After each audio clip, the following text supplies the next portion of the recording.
was singing. Ow. I was singing with it. I was jamming. I was all like, Okay, like it's like ding, ding, ding, ding, ding, ding, ding, ding, ding. Oh, okay. Hey guys, welcome back to another episode of Highly. We just gonna leave it right there. Highly. Just you did all the ranges, all the octaves, and Welcome back to another episode of Highly Melanated Podcast. ooh, come on, Quiet Storm. Soft And it's late quiet. at night, and it's time to unwind. There's a very special place we can find. It's the Quiet Storm on FM 98. It's the Quiet Storm on WJLB. Is this like a Michigan station? FM 98 WJLB. What up, Detroit? Hey guys, welcome back to another episode of Highly Melanated. PJ. Where we melanate your palate and feed yourself. I didn't even get there yet, right? Daggone. It's just that it's I was like, I feel like it goes a little different. was that the rewind button? Welcome back into another episode of Highly Melanated Podcast, where we melanate your palate and feed your soul. PJ, we are missing one of our mistresses here. I miss you. This is normally where Yushi would go, isn't it? Yushi, she is here with us in spirit. In spirit. She's not. Oh, hold on. Let's clarify. She's not dead. I realized how that might come off to people just now because you didn't say, like, oh my God, we miss her. I'm over here talking about she's with us in spirit. People, I am so sorry. I did not even mean to put that idea out there. She just cannot join us for this live broadcast at this moment. We're hoping that she might be able to pop on later, but as of right now, she has some things that she's got going on, and so she can't jump on the call. So she is alive and well, and she's just not able to join us on this call. Oh my God. Shame. Well, you almost messed that one up. It's not just my fault. It was BJ's fault. She was over here talking about, I miss her. Okay, fine. You want to go back? Okay, fine. PJ. Black is always king. And if Yushi were here, she would say something like, my black is beautiful. How about yours? Oh, you like that, don't you? Wow. You got it. Go ahead. Dwayne Wayne, come on. And I don't even know for real because that's what that's what's looking for right now. That's what you're giving out. Hillman College. Red. Black is good. Black is great. Black Panther all day to this day. There you go. Poetry. Yeah. It sure enough sound like you was about to say black is good, black is great. Thank you for the food we ate. I was about to go there. I was like, our hands are salty fed. Give us our daily bread. Go ahead, Black. Oh, this is the staple black child blessing of the food. Blair, Black Mamba, Black Panther, Black Forever. And the gang is back with another episode as always. As always, guys, you can follow us on all forms of social media. That is, how about I get that part laid up and ready to go? On follow social media. So that is Twitter. On Instagram. That's not Twitter. That's not Twitter. On Instagram, you can follow us on Highly Melanated Podcast. On Instagram, you can follow us on H_Melanated_pod. Now that is Twitter. That's Twitter. As always, you can go to our website, which is www.highlymelanatedpodcast.com. And as always, you can email us at highlymelanatedpodcast@gmail.com. There's an extra @ here. Interesting. Also, for those of you who have noticed and have paid attention to our previous lives where it was spelled highly melanated, because there was no extra melanated. Appreciate you actually noticing that. So, yeah, that is us. And good evening, everyone. My name is Jeeves, and welcome to the Highly Melanated Manor, not melanted, where we melanate your palate and we feed your soul. I wanted to offer this time to actually propose a toast where everybody can give a shout out in a sense. However, at this time, we would like to highlight the special for today. And today's special is the Chadwick Boseman, T'Challa, Black Panther, the King of Wakanda forever. King of Wakanda forever. Who would like to start off with their melanated senses? Well, that was a sense. Right? Well, the melanated toast, because the melanated senses come next. See what happens. And that's what happens when one person isn't here. It just throws off the whole melody. It throws off the whole vibe. You know, like I really have a thing about like not going, like the show must go on in certain instances. I really wish that she could be here at this present time, but again, as we said, right now she's unfortunately unable to make it. She is still a one of us, so don't think anything. Please don't think anything. Don't get it twisted, okay? Yeah. All right, so we're all still all of our powers still connected together. Our powers combine. Okay, Captain Planet ain't got shit on us. Okay, Captain Melanated right now. Captain. All right, so no, we should make a theme song like in the tune of Captain Planet. Oh God, please don't make me start Googling. I can't use my phone because we're right here downstairs. Also, shout out to Ego Land gonna take pollution down to 0. We'll do that another time. Anyway, PJ, I believe you have a toast that you wanted to share with the people. Well, my toast. Who has a toast? Anybody? Me? You have a toast on behalf of the Highly Melanated podcast. On behalf of everyone here at Highly Melanated, as well as in Yushi's absence, our toast goes out to the one, the only, as we said, Chadwick Boseman. This brother has given us hope, has given us the first and only Black king in reference to the Marvel comics, as well as representation. I really have a really strong opinion about this, and as many of you know, I've posted a lot about it.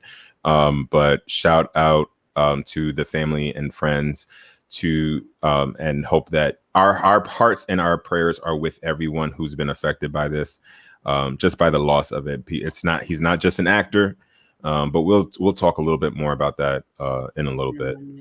Yeah, definitely. And that's definitely on behalf of all of us, as is our melanated sense. As you guys know, our melanated senses are the things that we see, taste, hear, touch, and smell throughout the week that are full of melanation. Yeah, I did it. Okay. Yep. For those of you who have just come on board with the show, if you guys actually go back to the beginning when we first started doing the census, it used to be mine, right? So, but what had happened? So see what had happened was, right? So I would start the show, and I would go, all right, so we go, and I'm probably going to do it just because this is the way I actually do it. Welcome to our melanated senses, where we see, taste, touch, feel. So I would be like, touch and feel it, and so salivate, and it would be all of it. So, but taste, touch, even with it written down. But yes, so yeah, that's my. So then I started doing it. So then, because you know, one take the guru over here. But yes, so and again, collectively on behalf of the highly melanated crew, which is all four of us, we want to give our sense, which is the sense of sight. And again, it goes out to Chadwick Boseman, and just kind of highlighting like all the different tributes that we have seen dedicated to this incomparable man. I think my favorite, or the one that touched me the most was, I don't know if you guys have seen it, but it's the one of like the little boy who took all of his Marvel action figures and lined them up and had like a funeral for the Black Panther one. And so he had little Black Panther like lying on like a coffin, and then all the figurines like lined up in a circle around him. And I was just like, oh my God, like that one kind of touched me. I was like, okay, the kids, it also just showed like so much adultness in that child, like it wasn't just because, like sometimes like when like, people of great importance, like, pass away, like kids aren't necessarily like really like affected by it. They're just like, oh, whatever. It's just, I didn't really know him. It's not like, this really changes my life at all. But that really just shows you like the impact and the reach that, he had, because it did affect the children. Like the children are triggered right now because their hero, like our hero, like all of our hero is not with us anymore. And it's not just in the movies, it's not just like, oh, like he died in the movie. Like they have that ability to comprehend that like this is a reality and it's a life altering kind of thing. Yeah. It's funny because I mean, if I had to pick a sense, I know that we're kind of getting into the main course right now, but if I had to pick a sense, it would be feeling, because especially these past couple of days has been surprisingly really, really tough for me in terms of just digesting it and what he meant to so many people. So like I don't know if you guys remember, but I went back and I did some research, right? Black Panther came out in 2018. February 15th was the premiere, and then the 16th when it was open to all theaters. So 2015 it came out, and shortly after, a couple months later, we aired our first episode of the Highly Melanated podcast. Yes. Oh my God. And episode 2. Right. Episode 2 was brought out in April 29th, 2018, and that was about Wakanda Forever. November 2018 is when I quit my old job and I said I wanted to get into acting. So a couple of days after he had passed, I was watching the ABC special. I watched the movie and I watched them pretty much do a biography about his life and all the things that he was doing, and I could not stop crying. I couldn't stop crying. I couldn't, to a point where it wasn't even like, when you have the like, I was just like sitting there and like the tears were just streaming down like rivers. And I realized that at that point in time how much he and the entire cast, and not to take anything away from anybody, triggered how much I wanted to get into acting and really just change and make a difference. Right.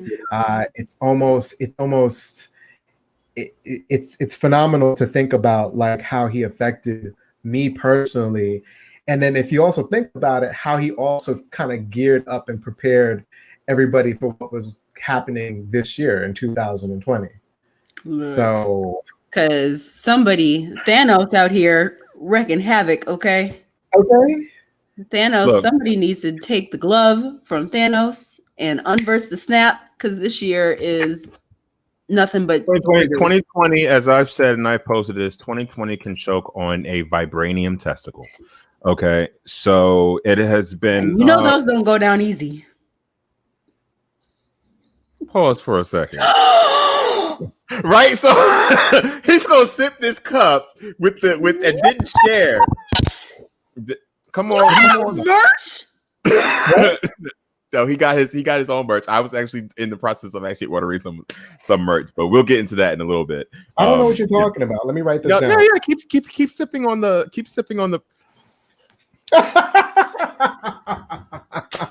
Sorry, I had to break up the. It was a little bit too somber because I was like about to cry and stuff again. Okay, but I'm not done. Okay. All right. Thank you, sir. How dare you? How God. For those of you who are listening to this, those of you who are listening to this version, Red has pulled up his mug as well as his notebook with the highly melanated artwork on here. He did advise me that he actually already had it in his possession, and it would have been great to know this, sir. How dare you just casually sip this beautiful mug? Okay. Oh, my sweet Jesus. So do you want this backstory about this? I'll tell y'all later. Y'all remind me. Okay. So the thing that I really wanted to bring up in this whole idea was I also look back on not just highly melanated's conversation in reference to episode 2 as far as Wakanda Forever, but I looked back on my Instagram during that time. Number one, I wore this to work, and for those of you who are looking can't see, obviously, it's the it's the mask, Black Panther mask, the Black Panther mask, and it scared the hell out of white people, and you know how I love doing that. And somebody told me it was inappropriate. And the fact that you're out here and I kindly said, not that the mask is inappropriate, no, but the fact that I kindly said to her, "Are you done?" But so I really wanted to also look back into my my highlights, and my highlights, one of them is blackness. And in the first one that I put in there was when Yushi, Stephanie, and Lori and Tony, we all went out to see Black Panther dressed together, and we went up in the whole garb. And it reminded me of that moment, what that actually did for us. How, even though it's been years since Black Panther came out, that time when we all were so proud all across the country, people were rocking it. It's the first time that we were able to come out in our proud heritage without it being something in reference to coming to America and making it funny. It was something that we had, something that we can really, really be proud of. And I remember the 8th time I saw it was when I was in the theater, which was actually the second video in my blackness highlight, and it was the enormous the way the crowd, which was just nothing but kids, and just going off. And I remember as a child wishing that I had seen myself in that way on any screen, as far as represented in the superhero. The only thing that we had really, and for me growing up, was Storm. And that's all we had in the baddest. Let's not. And who? The baddest. Okay, Aurora Monroe. And that's all we had. And if you guys don't know, Aurora Monroe and Black Panther were once married. But you should actually know this in reference if you are one of those who, like us, I'm a dork, so I'm very much a nerd, and I'm proud of it, and I love it. And so is Red, because he has all these figurines all throughout his house. I tell my business. No, it's okay, because you won't have them much longer. Let me come up to Harlem. I'm guarantee you're gonna be missing a couple of those. I'm not scared. Well, the other thing about no, but wait. So I just remember that feeling, and I remember what it was like, and I just loved it. So to hear that he passed away, and I think I was in the middle of doing something with the app Beagle I was talking about before, and then a message came through saying that he had passed away. And I remember 2 days, the night before, I actually fell asleep watching Endgame, And I remember that feeling of being in the theater when he came back. And it was just like everybody around was losing their mind. So the real reason why we really wanted to do this, number one, because, you know, granted, we've been gone for a little bit, but I really wanted to like at least come back just to for a quick second, just to, you know, talk about this as well as everything else that's been going on within the media that we haven't really had the chance to talk about, whether it's Wisconsin, whether it's just what we're dealing with right now, whether it's whatever is going on with us individually, personally, during this quarantine, as we are still in a pandemic. Don't forget, lest ye forget. But yeah, so I just wanted to share that, and then yeah, I'm done. You know, the other thing that that we talked about a lot when we did do the Black Panther episode was we talked about just what that movie meant as far as from the business side of it, and showing that, you know, Black people have the money to spend on things that we want to see. And that was that was like number one, which is also the message of like one of the main messages of Black Panther was how important our money is, and it's not. But also at the same time too, like we talk about financial wellness and financial literacy so much on this show, and understanding that. So we do talk about that, but I think we don't talk enough about just the simple impact of the Black dollar, because it really is impactful. And if nothing else shows that, the proceeds and the gross amount that this movie made shows that.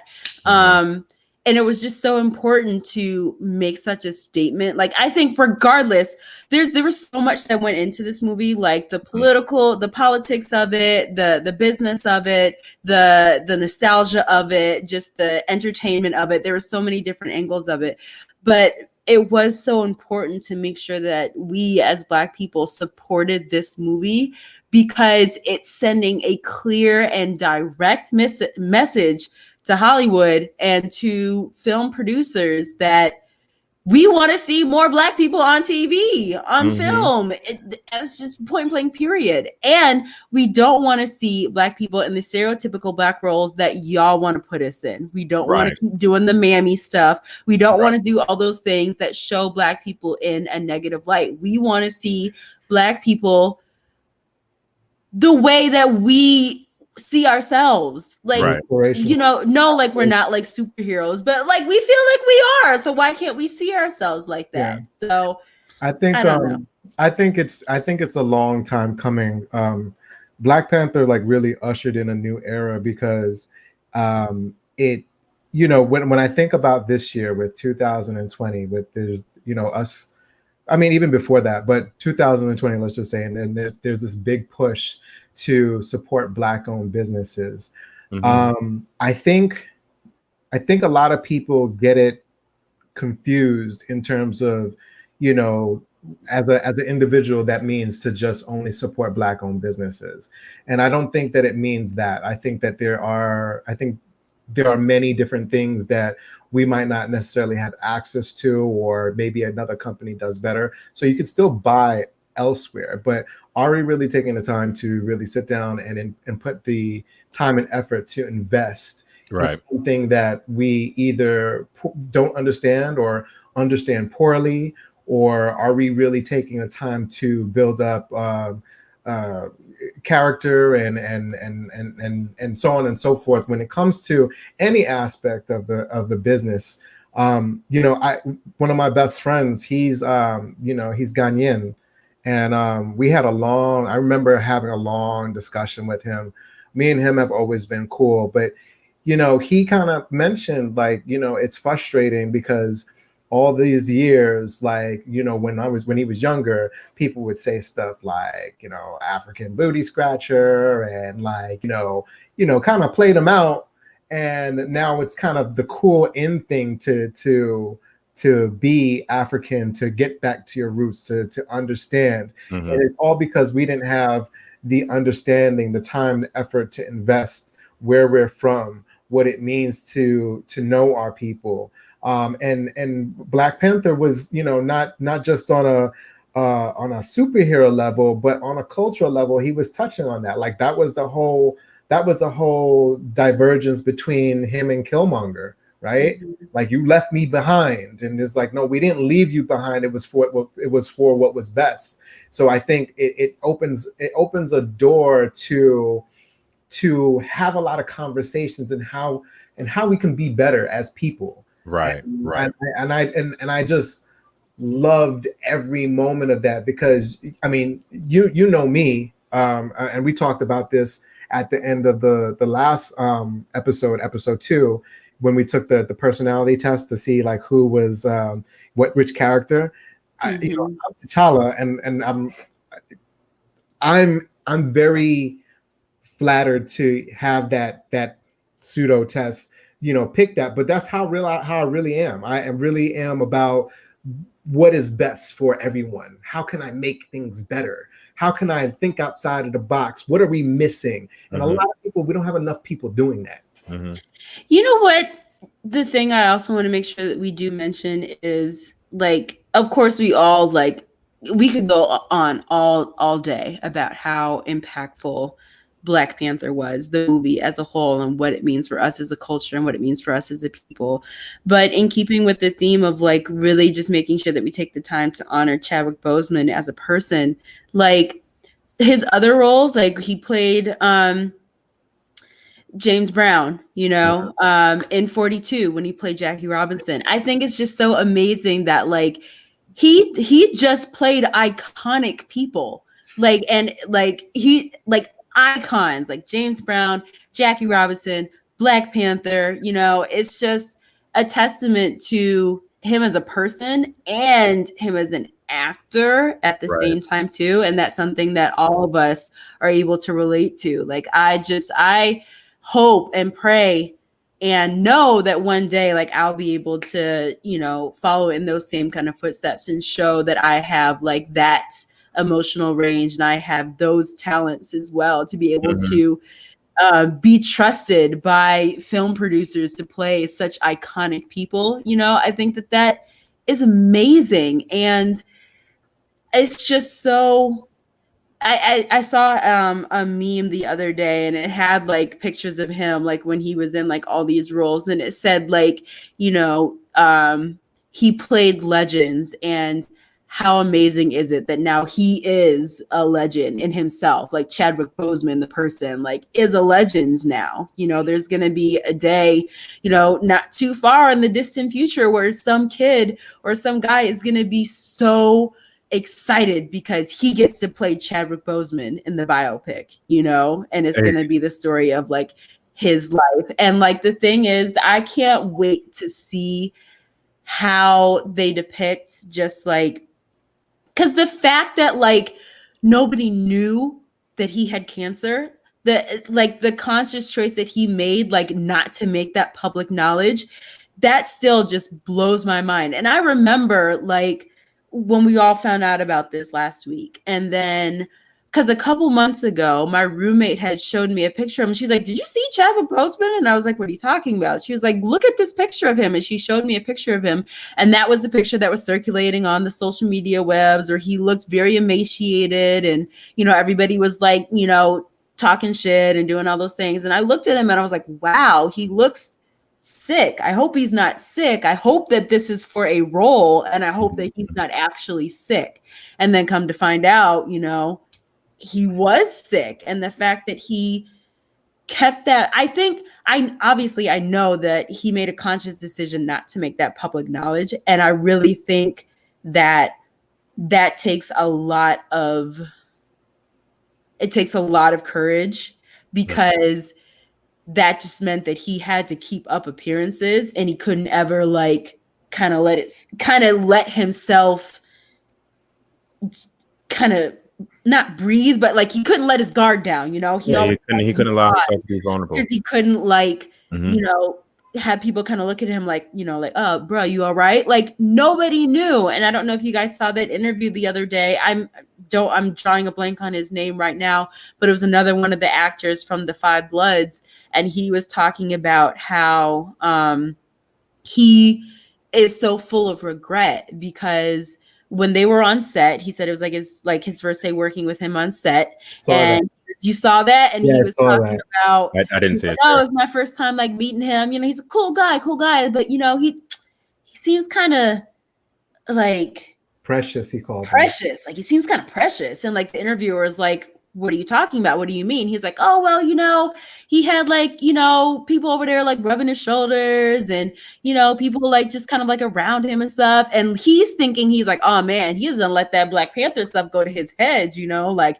he's out here like on another level, like thinking he's special or something. Yeah. And then he was like, and then hearing this news and understanding what was going on, he's like, I feel so just regretful because now I understand what that was. That was his people taking care of him. Yeah, like right. that was his people he actually looking out for him because they knew what was wrong with him. Yeah. But it's like the fact that like he made that decision, like not to make it public knowledge, and then knowing at some point like somebody's going to see something like that and form their own conclusion about the way he's acting or how the people in his circle are treating him, and have like those exact kind of thoughts like, oh, that man, he don't let Black Panther go to his head, like he's so uppity or whatever. It's like, man, like he had to deal with so much internally, and then dealing with the things that he probably figures are going on behind his back or being said about him that aren't true, that he could very easily just like put out a statement and everybody would understand what's going on. But then there's all the stuff that comes with that. Like, I'm sure he probably didn't want people treating him differently, and he didn't want the sympathy, and he didn't want the pity, and he wanted to fight this the way he wanted to fight it.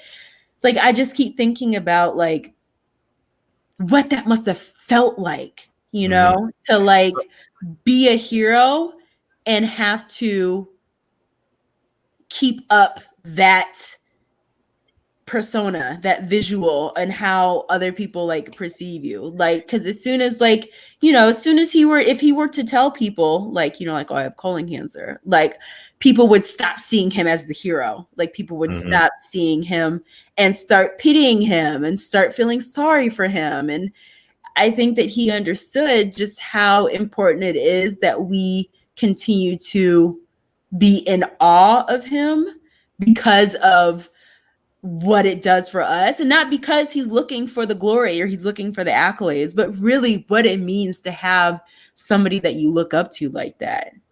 So like you brought on like several different things, and I want to go back to them. And so I was looking while we were talking, and I'm going to post that in a second. Just give me one moment.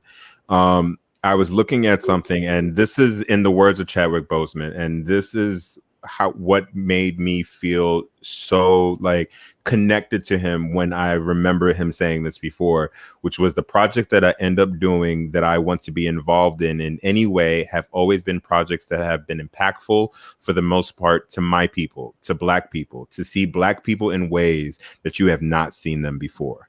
And that right there it was just such an eye-opening, like beautiful thing to actually see someone in the public eye doing and saying exactly what needs to be said, instead of doing it so like with respectability politics and trying to be as nice about it as possible. No, anything that I create, anything that I want for everybody Black is exactly what he was saying. Anything I want to do, it's for my people, and it is for us. I only icons. I'm not taking on any of these little roles, no matter whether I need a check or not. But here's the thing. It's so important that we have those type of role models who stand up to let other people know that, look, this person did it. Look where they came from. Look what they accomplished. I can do it too. I don't have to lose my integrity for anything that has ever said before. And so I also wanted to like bring into what you were saying, and I want to add this comment that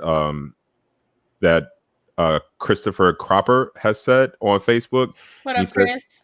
Shout out. He says, we as actors hold a lot in because of being rejected by family, friends, and society. Cancer is a heavy burden on anyone too.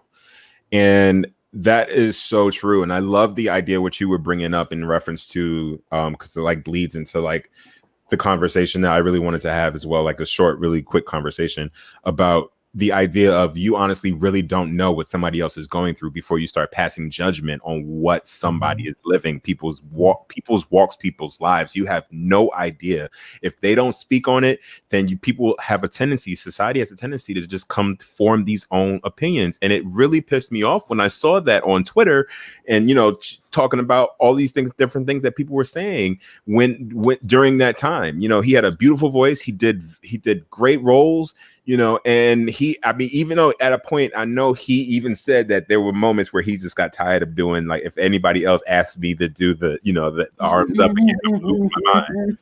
But, I mean, that's the thing that's you can that comes with it. understand. Yeah. Bruh, like, I appreciate that y'all see me as black, but my name is Chad. Like, okay, and my name is not T'Challa. And I'm so trying to get people running down here behind him in the streets. Hey, T'Challa! Like, brother, it's not. So it's like also the idea of being an actor, and all three of us, including Yushi, we all have the same background as far as within acting. We all understand that part of it, what it actually does take to actually become the person that you need to become for the role that you're playing. No matter what the role is, you have to engage. Now, if someone is, sick, as he was, and he wasn't sick during like filming it all the way, but during like the media and or he hadn't received the diagnosis. Right. So during the chemo treatments was during his media circuit, and going through every single person and saying this, and they making sure that they didn't know. I give him so much credit, and I don't know how I could do it. And I just wish that I could be more like him in that sense.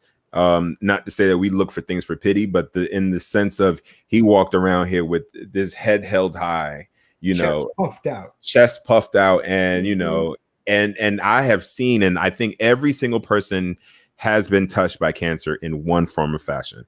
What's really interesting is I think something that helped him out a lot, and I encourage people to kind of look to be introspective.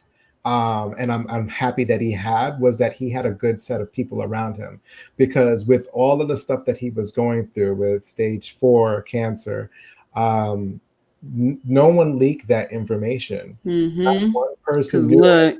And people had to have known, because they were taking care of him. Right. They could clearly see. So, I can only, I already have a good group of friends around me. Like, I have the two of you, and I have Yushi when she comes back on. And then I have a couple of other people as well. But I just hope that my circle always stays that way, and to be very ever so cautious with the people that I trust, because I think that helped him carry some of the burden and gave him some of the strength to go as far as he did, because he was diagnosed in 2016. So I mean, that's 4 long years of just going. I know I'd be tired just after a day of work. I'd be all like, whew. I think the other thing that's important that we say is, it was his decision not to make it public knowledge, and us as, fans, or just, people in the world, other human beings, we need to respect whatever decision it is that people make. And I'm not saying that, he's any better or any worse than if somebody else who receives a similar diagnosis and does want the world to know about it. Like, I just want to point out the fact that, like, it takes a lot either way to be strong in whatever decision it is that you're making. But there's something to be said in the fact that he kind of did this in silence, because I think it would be a totally different experience if, for him and for us, obviously, if it was public knowledge. But that was the decision that he made. And again, just going back to just humanity, this isn't a black and white thing. This is a human race thing. This is a people thing. We just need to be respectful of one another and respect each other. That really is, at the end of the day, what all of the issues that we have all of the issues that the human race has with each other. The black people have white people, that white people have black people, Asian, Hispanic, Indian, like all of these different like ethnicities that we check boxes in. Like, let's not forget the fact that at the end of the day, we all are human beings, and we all deserve respect from one another. And I mean, that's it. Like, that's it. It's so simple. It's so simple. I mean, from everything from Kobe to, you know, John Lewis, to all the people in between who we've lost from COVID, for people didn't even know that they had COVID, to now Chadwick, to also like 2 other people in the public eye that I can't, forgive me if I don't know the names off the top of my head, that have recently passed on. And 2020 has been a really hard year, as you know, and in addition, you know, the people that I know that have committed suicide during this time, as well as friends that I've known that has the same issue in their circle, as far as people going through things and not telling people and keeping things to themselves and holding on to everything. It is hard for people to like understand what it means sometimes to be human to another person, because it shows in everything, that just about almost everything, when you look on social media, sometimes that's why lately I've literally, since his passing, I literally kind of like, I treated it like Trump. I just turned off social media. I don't want to hear it. I don't want to see it. I don't want to. There's too much going on right now. There's too much death. There's too much sadness. There needs to be something that's going to be a little bit more positivity going on. And people have too many opinions about things that they know nothing the fuck about. And I wish people would just sit in their silence and let those thoughts stay inside and stop spreading their just ignorance. Well, I think that's the other side of the coin that we were talking about before, is you just have to, you never know what somebody else is going through. You know, we really don't. And that's why I know for me, like a conversation that I continuously have with people in my life is whenever there is some type of conflict or disagreement or arguments or whatever, I always do my best to try to put myself in the other person's shoes and to try to see things from their perspective and just understand that they're not, obviously we're having an argument or a conflict because we're not seeing things the same way. Like we're not. So if I can try to understand how you're seeing things, maybe that might give me some more perspective on how to better have this conversation or how to better have this discussion. And that's the thing. I think that a lot of times, like, you know, we take things as like disrespect, or we think that people should be acting a certain way or not doing that. But at the same time, too, we don't know what it is that they're going through that's making them behave that way. And while their actions may still be well and wrong, we need to understand where it is that they're coming from that is making them behave that way. And I know, you know, we don't like to spend a lot of time talking about Trump on this podcast, but honestly, that's the thing that I keep trying to come back to with him is I don't agree with the majority of the things that he does and majority of the things that he says. But I continuously try to understand what it is that's making him say and do those things. And then once I understand what's making him say and do those things, trying to figure out, okay, well, what caused that? Like, where does this come from? Like, where is this all coming from? But like I said, that's another story for another day. We're not going to spend any more time talking about him because this ain't about him. Stevie Derrick said 2020 has been the year so many of us wish hadn't come due to all the horrific things we had to face. You know, it's crazy because I think unfortunately I try and be optimistic, but at the same time try and be a realist. You know, I think a lot of people are lazy, and while you know me, Blair, Yushi, PJ, while we'll try and sit down and think outside of the box or put ourselves in other people's shoes, there are a lot of people that don't want to do that because, you know, that means that, you know, if they think long and hard enough, they will come to the same conclusion probably more than half of the times. And then that means that they also have to take responsibilities and be held accountable for their own actions. And a lot of people don't want to do that. A lot of people just want to continue on saying, whatever they want to say so that they can feel comfortable. I mean, going back to that same individual that you had mentioned before, when he was doing the interview and he called them precious, he had no business calling him that. He didn't know Chadwick. He didn't know what he was from, where he was from, like what he was going through. He immediately compared himself to him. And as such, it was kind of like off the cuff of jealousy, and I think that's where a lot of people come from. I mean, even with this comment right here with Christopher E. Cropper, with all the discrepancies between have and have nots, at the end of the day, respect is warranted. So that goes back to Chadwick having and him not having. So he's, instead of being respectful and maybe getting to know him and winding up in Chadwick's circle, he dismissed him and said that he's not, he doesn't deserve all of that. I think it's a very sad state of affairs because, the community, everything, all the problems, like you said, Blair, excuse me, really hinges off of communication.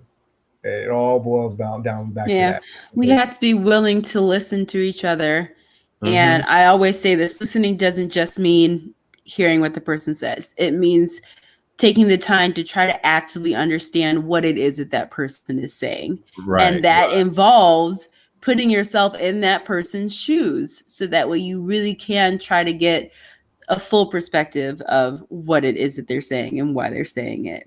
But people need to be held accountable for what they put out and how they put themselves out, to people, as far as you don't know how you're coming off, and I mean, a lot of these things just make you also just think sometimes, and maybe it's just makes me think sometimes about how things I may have said to people, how it may sound to other people, and I don't know what they're going through. And it makes me really pay attention and learn to listen and understand what people are actually saying, and maybe pay attention to the cues that you don't hear verbally. But there are things that everybody gives out in some way, form, or fashion, like that whole. And also just being positive, just being positive about certain aspects. I think a lot of people take a lot of negativity to a whole new level. Like they start off with that and don't look at what are the other possibilities. I'll give you a primary example. I earlier today, I was reading an article, since we're talking about Chadwick Boseman and we're talking about acting. I read an article earlier today about how I think it's the first theater performance of Raisin in the Sun was supposed to happen in, I think it's China. So of course, most people are Chinese over there. And it was just an interesting debate because people immediately came out and they were just like, no, I think that's stupid. I think that this is one of our sacred things and it shouldn't be like. So wait, just for clarification, it was going to be Asian actors in the play. Okay. Yeah. But somebody brought it up as well, how else did you propose to get people to learn about your art and everything that we've gone through and so on and so forth? I think we dismiss. I'm not saying that there's no debate there, right? But I think that we just dismiss everything too early. Going back to the same guy, call him precious. You dismissed him too early. You don't know what's going on. I think, well, that's a different type of conversation. I think that really boils down to how it's done and who. No, absolutely. Doing it. So I think again, that's the same situation where what we're talking about applies. Okay, if this is the way they want to do it, what is it? Why? What is your motivation? Why do you want to do it this way? Right. Help me understand why this is how you want to have the performance, so I can understand where you're coming from.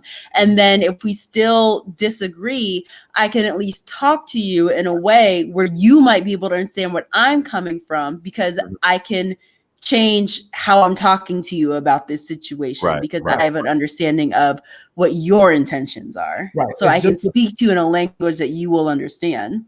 Right. It's just about the conversation. Like some people brought for that particular article, a lot of people brought up a very good a lot of good points. Like, being in Asia, there's no, racial caste system per se, not how it is here in the United States. So will things translate the same way?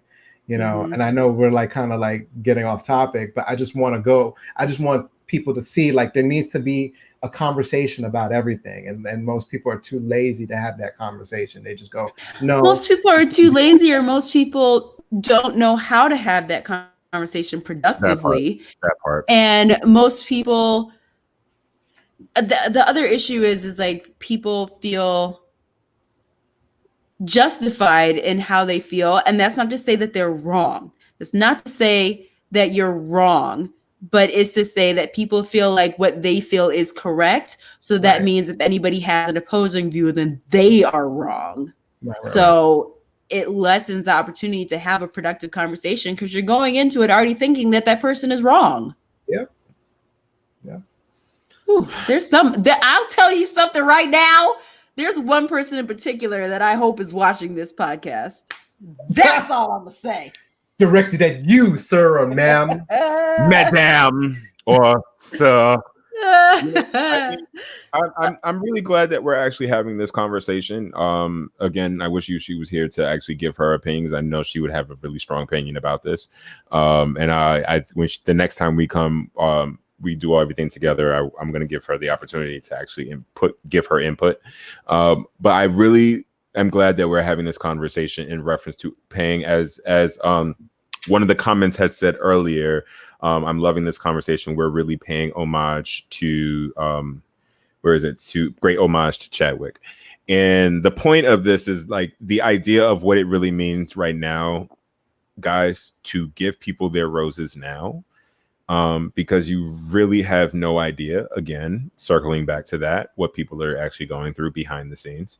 So your friend circle, your people who are closest to you, and I remember you saying that, Red, earlier, it brought like a lot of things like clearly to mind in reference to the people that are in your inner circle, what they choose to share that they know about you to other people who don't know about you, has, that conversation in all of this solidified how I felt about, certain things that were going on in general, to let me know who's in my corner for real and who's not in my corner, whose corner I am in and whose corner I'm really not in, fully. Let me tell you something. If y'all spill my secret and I'm dead, I'm coming back to haunt y'all. I'm gonna always that's how you know somebody.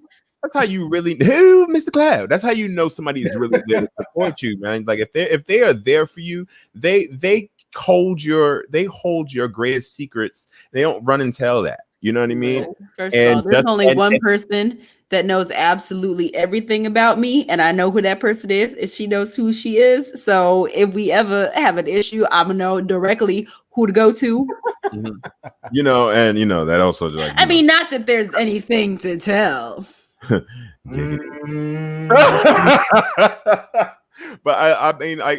I'm so glad that we've had the chance to see this brother blossom on the big screen, as well as on stages, and in different places where other people have not been able to see themselves represented. And I am honored to just have had that experience in my lifetime, the same experience when Obama was elected president, and I think is that all of this is like it all ties into the Black experience, especially the American Black experience. Isn't it crazy that like this year, 2020, is definitely like, I just feel like this is like the blackest year that like we've had in a while. Like this year is full of blackity blackness, just from everything that's been going on from every angle. It's time. The revolution is being televised. Okay, look, and here's the thing too. I know we keep talking about how detrimental and how devastating this year has been, and there's been a lot of hits this year. There really, really have. I think everything really kind of started, obviously, with like the issues that we have been continually facing with police brutality. But like I said on a previous podcast before, I really think that this is the time that really is starting to have some type of change be ignited with what we've been dealing with police brutality. I don't know what the future is going to hold, but I know this is the first time in a long time that I've been hopeful that something productive and good is going to happen because of all the unrest we've been facing. You know, we lost Kobe this year, and that was a death that shook the world, just as yes. You know, the same thing with Chadwick, that shook the world. You know, it's all these different things that are happening this year. And I know, and just those things aside, like obviously, like, you know, COVID and quarantine and all the things that are happening this year that are just been, you know, fucking aliens are showing up, and, you know, earthquakes and killer hornets and, you know, murder hornets and just like all of these things that are, and we have a mother effing comet heading towards the earth right now. It's just like, nigga, what the fuck is happening? Wait, what do you mean? We're gonna make sure 2020 is lit. So here's the thing. We're told we don't have to worry about it because apparently by the time it enters Earth's atmosphere, it'll break up enough to the point where it's not going to do any impact. But apparently there's a big ass comet heading for Earth right now, and it's supposed to hit November 2nd, which is the day before Election Day. How's that for your ass? I saw some comment the other day that said the film 2020, the film written by Steven Spielberg and directed by Michael Bay. And I'm like, well, yeah, because Yep. I mean, look, hey, don't pay your taxes then, shit. But here's the thing that I have been saying, and that I will keep saying, this year has been devastating. It has been. There's been a lot of downs. There's been a lot of valleys. We need more peaks. We have a couple of them, but we need more of them. But at the end of the day, and I know I think the thing everybody keeps saying is throw the whole year away. And I'm like, no, do not throw this year away. Learn from every single thing that's happening this year, because it's all happening for a reason. Like, yeah, we don't like it, and yeah, we wish that we could just throw it away and not deal with it. But no, there's a reason why all of this is happening, and we can't ignore it and just hope that it goes away. Because honestly, I truly and honestly believe that this year is a turning point for the world. So, well, hopefully, I saw a meme that said, check on your black friends. Your black friends are not okay. And it was we are not.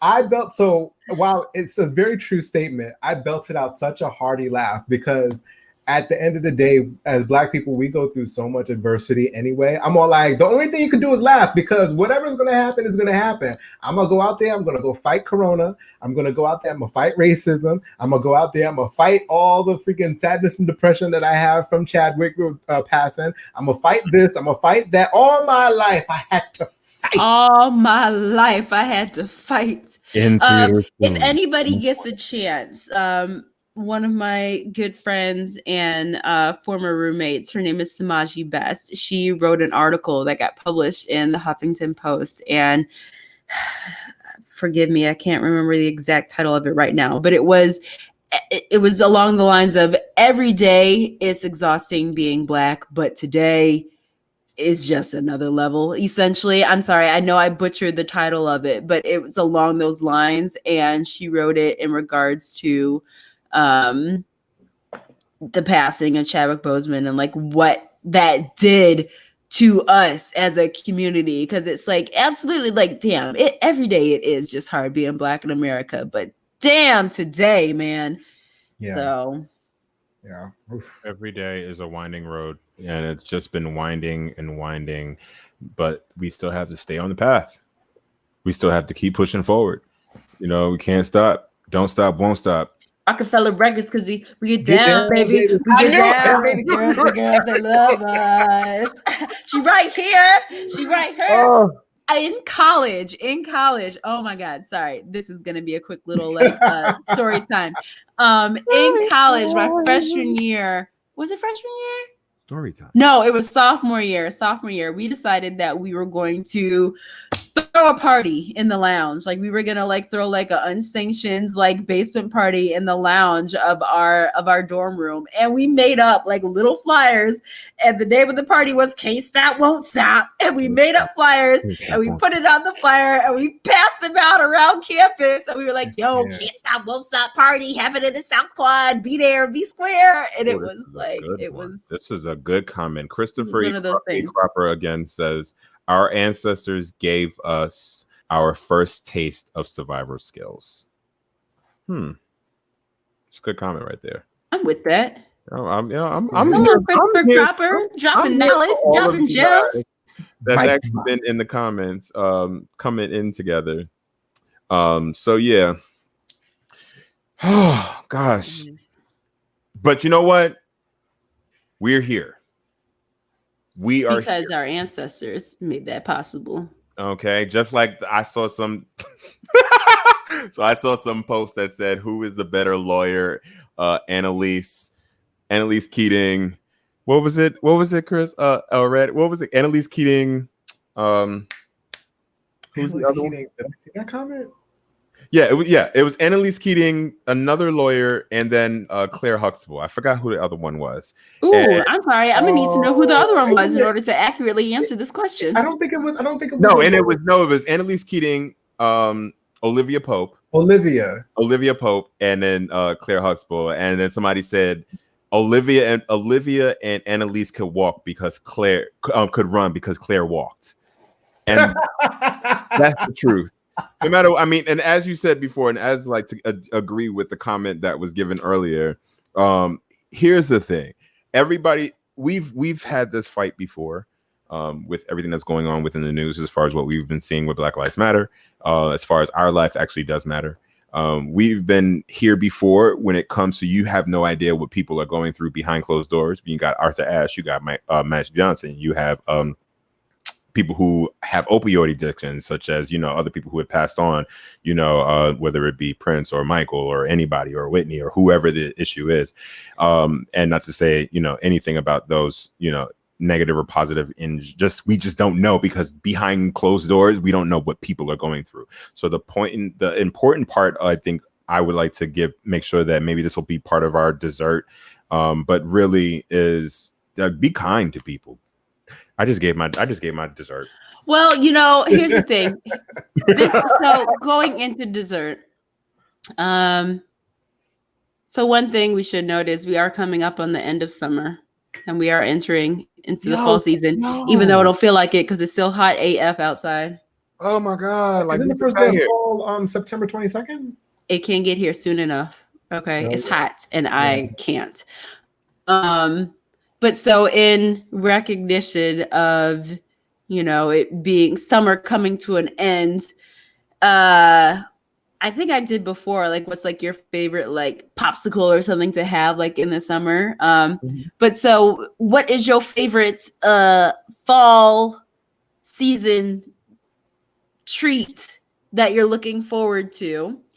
And along with that, give your final thought as to how you personally are going to make sure you honor Chadwick Boseman's memory. Okay, well, I'll lead this one off as usual.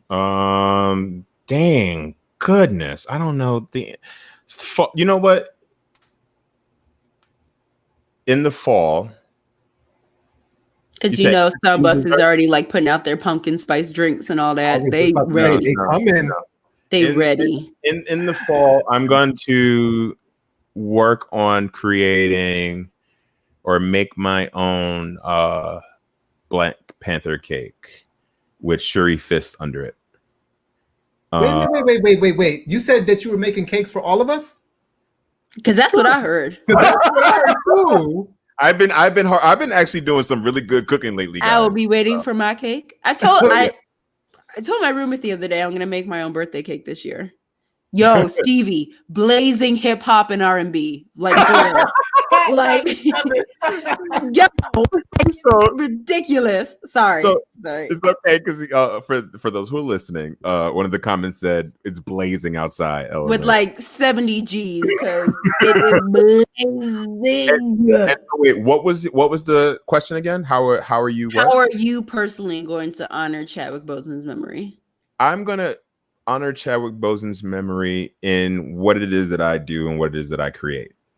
And I do that in the memory of, and all of those who have come before me as well as him, to do things that are enriching for my community, whether that be the fully Black community, whether that be the Black queer community, just Black people, people of color, okay, but Black people.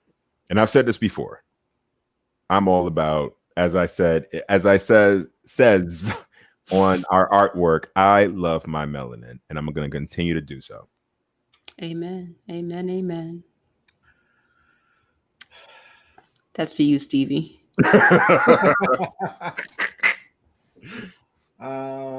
Let's see.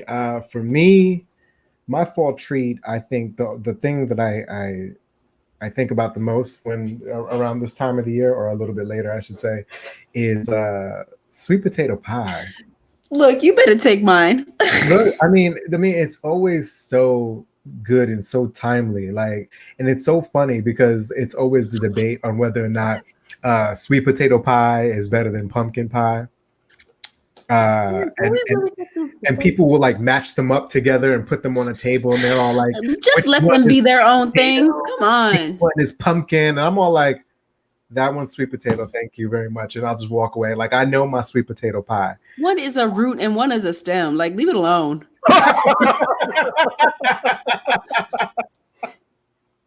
Let them stay separate. Lord Jesus. Yeah, no, sweet potato pie. And I think, how am I going to honor Chadwick Boseman? It's funny because I don't think I have a complete thought, because when I heard about his passing, I think I kept asking myself, and I'm still asking myself that over and over again, because I want to be able to really give back the way that he did. But I think that's just making sure that I dedicate more time towards my craft, right? November 2018, once again, is when I started acting, and I just can't seem to get into my groove fast enough. And I know that I speak to other actors like the two of you and Yushi, and we talk about I think that I'm getting there, but I want to make sure that I am getting there and doing it with as much finesse and with as much and giving back to the community as much as I possibly can. I even thought about is there a way that I can even start something in the community in terms of acting for kids who are, not kids, but people who are a little bit younger than me, and really starting to procure that at an early age. I don't think that I'll ever be done, honestly, because I think it's needed in our community to show that we're here, that we're willing and able and ready to help you out so that you can obtain your dreams and goals. I just wanted to say willing and waiting. And willing. I meant to talk to you about that. Willing and waiting. Shameless plug from the two up top. Tune into our other podcast, season 1. Season 2 is in production of Willing and Waiting. Willing and waiting. Yeah, but honestly, just really reaching out, even reaching out to, and learning more, because I realize as well that I don't know as much as I could. So I just found out I shouldn't say recently, but it's a little bit newer knowledge about the Rooted Theater Company in Brooklyn, some of the things that they do. Shout out to the Rooted Theater Company. Shout out to Kareem Neemley and Wilfredo Florentino. And I want to work with them and so many others to give back to the community. So that's what I'm going to be doing. I'm just going to be giving. Yes. Definitely. For our listening and viewing audience, please make sure that you comment. You guys can answer this question too. Tell us what your fall treat is that you're looking forward to and what you personally are going to do to honor Chadwick Boseman's memory. We love that message from Chris. He said he enjoys rum raisin ice cream with hot apple pie. Yes, make sure it is hot. And his honor contribution is to encourage others not to give up. That is beautiful. Yes, do that because we will check in on you.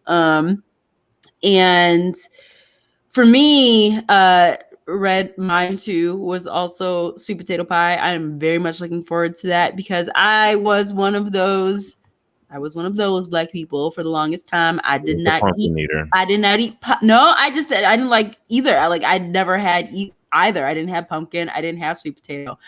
For some reason, to me, the idea of turning potatoes into pie, just didn't really sit well with me in my mind. So I never tried it. And then I tried it and I was like, oh my God, I've been missing out my entire life. But also just to give a different answer from Red, here's the thing. I'm interested. I've never been a part of the pumpkin spice latte cult, because it's as soon as there's a hint of fall in the air, Starbucks turns over and it's pumpkin spice everything, and now Dunkin' Donuts is doing it, and now everybody's doing it. Everybody got pumpkin spice something. I've never had a pumpkin spice something before, but I have seen some people post about apparently this pumpkin cream that Starbucks has. Disgusting. Pumpkin cream. So they just be selling cream? It's a pumpkin flavored creamer, something or other. Go ahead, Red. Say it. No. You haven't said it in so long. No. What? I don't know. I don't want to say it. No. What am I saying? I don't even remember. Oh, it's so creamy. It's so creamy. There you go. Oh my goodness, it's so creamy. So I'm interested. I think I might give that a try. Stevie, you and I are about to be real friends. Come on, Heather. Yes. And the way that I would like to personally honor Chadwick Boseman, I mean, everything you guys said and then some. I think personally, I would like to be as strong as him. I want to do what I can to make myself a stronger person. Cause like I said, I keep thinking about what he had to deal with in the sense of he made this conscious decision not to let the world know about his diagnosis and what he was going through health-wise. And in making that decision, he had to understand that people are going to look at him and look at the things that are going on with him, and they're going to form their own conclusions. And those conclusions are probably going to be wrong. He saw all of those comments, those rude, terrible, nasty comments people were making about him when that picture came out where he looked so emaciated. He could have very easily had just been yo, I look sick because I am sick. Get off my nuts. It could have been very easy for him to just put it out there so that way there wasn't that added stress on him. But I obviously I don't know him personally, but I just believe that he was at another level in his conscious where he just did not let that stuff bother him. He didn't let it get to him. And I would like to be that kind of person where I'm just so above whatever negativity there is out there that I don't let that into me and I don't let that into my space. So amen. Amen. Yeah. And obviously that's very selfish because that has to do with just me. But at the same time too, I would like to be the type of actor that he was and is, in the sense of he was able to bring such iconic people to the big screen in such a phenomenal way. And I just admire that so much about him. I am so excited for the day when I get offered the role to play some, iconic figure from the past, because they have that belief in my ability as an actress to be able to portray that person and portray them well. And I would like to be, and it's one thing, like there's so many people who like have done roles like that where they played like some iconic person, but look at his resume. Look at all of the iconic people he has played. Like this isn't just, a one-off thing for him. Like he ain't new to this, he's true to this, and I would love to be known as that kind of actress. So all right, guys, thank you again, guys, for coming on this beautiful, fantastic voyage with us. Let me just read one more comment that someone popped up, and it says the Black youths are in desperate need. On a fantastic voyage. You did it. I know. You did it. You did it. You already know how we are. Like I couldn't not. I realized it, and it was in my head too. So you know me. So the Black youths are in desperate need of encouragement with all they absorbed during this pandemic. Change has come for us to embrace each other. Amen. And just want to close that out with that. And thank you guys for again taking the time to listen to another episode of Highly Melanated. Hope your palates have been melanated. Your soul has been fed. Again, you can follow us on all forms of social media. If you love this episode, share this with your friends. But as always, you can follow us on Instagram, which is Highly Melanated Podcast. You can follow us on Twitter, which is H_Melanated Pod. That's POD. And you can go to our website at highlymelanatedpodcast.com. You have any further questions or anything you want to talk about, or if you want to come on, if you are interested in actually coming on one of our live streams, just shoot us an email at highlymelanatedpodcast@gmail.com. And of course, you are more than welcome to do so. And also, we are still looking for more people to participate within the Highly Melanated Voices. Those of you who are Black business owners. Or know a Black business owner. Submit your friends. Like tell your friends. I mean, I do have quite a bit actually submitted, but I want more.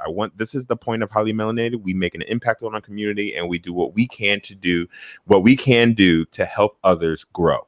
So if you connect, and we're dot connectors. All four of us are dot connectors, and this is just what we do. So if any of you know of any Black businesses that need any type of extra push, as well as since they have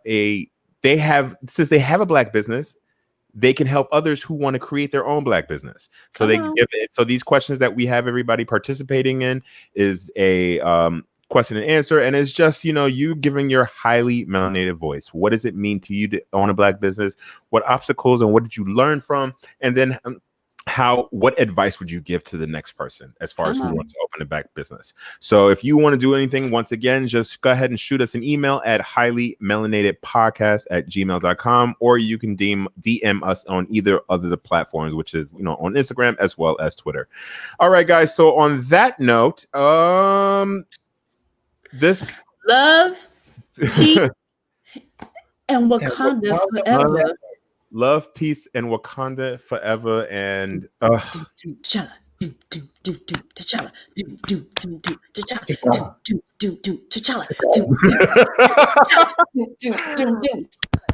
right, guys.